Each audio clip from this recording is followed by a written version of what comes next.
Welcome to TRAilblazing, capitalizing on tax receivable agreements, a Parallaxes Capital podcast that is here to guide you through the world of tax receivable agreements. It's time for TRAilblazing. Our guest today is David Schnabel, the head of tax at Davis Polk. David is a trusted advisor to many of the leading private equity firms, including the likes of TPG and Fortress. He's one of my favorite tax lawyers, and I thoroughly enjoyed the conversation. So without further ado, let's introduce our guest. So David, tell us how you found yourself into the wonderful world of tax. So I owe it all to Professor Laura Cunningham. She was my first tax professor at NYU, which was, just taxation, U.S. federal income taxation.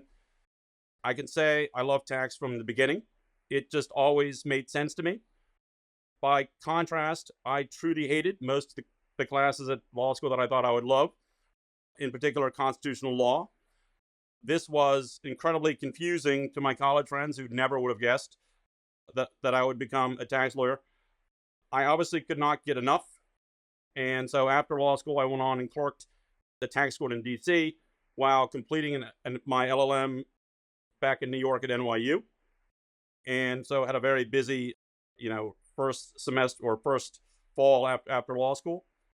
I then very briefly joined Piper and Marbury in Baltimore and then returned to New York as a tax associate at Debevoise. I was there for 21 years before joining Davis Polk in 2015 and have been there ever since. When Neil Barr was elevated to managing partner, I became the chair of the tax group, and that's where I sit today. I can say my interest in tax has not abated at all during that time. While many people think of tax as narrow, I actually think it's the broadest law area of law out there. You get to work on pretty much every type of deal there is. And after a while, you begin to see tax as kind of building blocks where you can take one area and combine it with some other area and build something completely new. And I think there are very few areas of law or business, frankly, where you can be creative every day. And I think that's what a good tax lawyer does. I was going to say, shame on me. I always hit Debevoise. Clearly, I'm mistaken in that regard. They actually have something on their website that tells you how to pronounce Debevoise because so many people get it wrong. But yes. That would be me. When and how did you first learn about TRAs? So while I wish I could claim that I was in the initial group that invented TRAs, I cannot. Although my guess is there are plenty of people who do. For me, it was the very public IPO of that certain investment management business that, some time ago that opened my eyes to TRAs. They were, of course, as a tax lawyer, fascinating to me. They made complete sense to me, but it was actually shocking to me that people actually did it. It was great, though. How have you seen your client's perception change since on the topic of TRAs? So I sort of divide the world, between sort of, if you will, a macro answer and a micro answer. Kind of as a macro answer, I think in the last 10 to 12 or maybe 10 to 15 years has just witnessed the broad acceptance of TRAs among pretty much everyone, including bankers, PE shops, the public and capital markets lawyers. I can tell you, if you raised it some number of years ago, there was some skepticism around it, but that's not really true today. At a more micro level, I think a person's perception of TRAs really changes the first time they see meaningful amounts of money getting paid. Kind of before that point, I think TRAs are viewed, at least by some, as just sort of the speculative thing, more something you don't want to miss out on, that's something you really think is going to give you a lot of value. But I think once a person receives a meaningful amount of cash from a TRA, either in a lump sum or just a lot of smaller payments, they tend to fall in love and never miss an opportunity to get a TRA. Absolutely. What is preventing the usage of TRAs from becoming more ubiquitous, like rep and warranties insurance? So I think for Up-C structures, TRAs are, frankly, have become ubiquitous, at least as much as rep and warranty policies. Indeed, I think the TRA is the primary reason a lot of people do an Up-C transaction. I think TRAs are less common when the business that's being taken public is already in-house in a C corporation. And I think there are a few reasons for that. I think first, many corporations being taken public don't actually have material tax assets. That's a change. years ago, before Congress changed 163J to make the use of interest much more difficult, a lot of companies being taken public had very large NOLs that have been generated by very large interest deductions. You see that a lot less today. But when you saw that, you saw people taking TRAs to monetize the NOL. There are still companies like that, but I just think it's a lot less prevalent than it used to be. There are cases when you see a C Corp with material tax basis in its assets. Normally, if it's done a big asset deal, or an asset deal was done as a partnership that you collapsed into a C Corp, you do see TRAs in that case. But I think that fact pattern is simply less common than having an Up-C. I think in the private sale context, we're sort of outside of an IPO, where I think rep and warranty policies are kind of most prevalent, I think the market for paying for tax benefits is really very different than what you see under a TRA, and it's much more bespoke. Indeed, I think one of the great benefits of rep and warranty policies is that allows a buyer and seller to separate on the closing date and not deal with each other. I think that's the great thing about that policy. If you can imagine overlaying a TRA on that, it's sort of the opposite, because what it does is it entangles them sort of during the life of the agreement, which in the public TRA case is a very long time. And in a context where actually they're trying to separate, not come together. It's the end, not the beginning.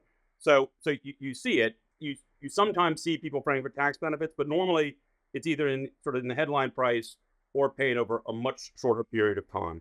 What is the hardest part about your job today? So I think today everything operates at a super accelerated pace. And I think this in isolation is not hard. I think in part because I'm fortunate enough to have done a lot of deals over the years. And I'm fortunate enough to be supported by a fantastic group of people here at Davis Polk, and also to just work generally with very strong people, whether I'm at an accounting firm, at a client, or the other side. The difficult of the pace is really how to slow down enough to train people. And I think training is best done when the senior lawyer and the junior lawyer are kind of figuring something out together. And I think back in the day, that's sort of how it felt all the time. But at the same time, I think a lot of structures you see in private equity, people have sort of figured them out. And how to do it is pretty well established. And the hard part is to slow down and make sure that the junior lawyers on the team in a very fast-paced transaction understand kind of all the nuances of the structure that you're not even pausing on, you're sort of going by, but that people need to understand, because if the facts change a bit, how you think about them will change a bit. 100%. What advice do you have for the next generation? So I'll give 4 pieces, or sort of 4 fundamental things. And this is what I tell young tax people here. The first is to frankly read and understand the actual law, the code and the regs on the stuff you're working on, and read a secondary source, go back and read the primary source again, and do that as you're doing things, even if no one's asking you. I think that's the way you really become a great tax lawyer. You need to actually look at the underlying law. And I think, again, it goes to the speed of things. Often people are moving too fast to actually do that. Secondly, I like to say, to people, responsibility is taken, not given. And so people who kind of do even more than they're asked to do tend to end up getting more responsibility than those who just ask for it. And so I guess I would sort of say it too. Third, people can't be afraid. And if they are afraid, they need to pretend they're not. That applies to all sorts of things, including asking questions, or mostly asking questions, and just sort of getting input from other people. And then finally, and this is a peculiar one, which is to make everyone you work with look good. That's other members of your team, it's your client, it's the other side. Just, I think that's sort of a lesson in life, but it's certainly a lesson for somebody looking for a very long career in tax. Absolutely. I love your number 2, like responsibility being taken, not given. So many view tax professionals to have boring personalities. I feel like you might have something to share with us that might dispel that notion. So knowing you were going to ask me that question, I actually asked my kids how to respond, and they gave me 9 items. So I'm just going to go through things. First, when I was a child, I lived down the street from Fred Rogers, who was the actor that played Mr. Rogers. So I'm one of very few people that can actually claim to have grown up in Mr. Rogers' neighborhood. Second, I'm a lifelong member of Steelers Nation, and I actually go to Pittsburgh for a Steelers game sort of once or twice a year. At the same time, I am told by some that I can be a somewhat unpleasant person to actually watch Steelers games with. So I will sort of caveat it in that way.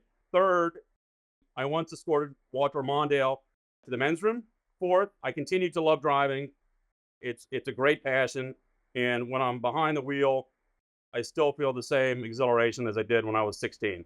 I still remember the day I got my license. Fifth, I prefer rye over bourbon. Sixth, I drink 7 shots of espresso every morning. 7, I ski like I golf. Neither something you want to see. 8, I don't exist on social media. And 9, in the summer of 1984, I drove around the country in a 1974 Volkswagen Bug that was green. That's incredible. Thank you so much for sharing these.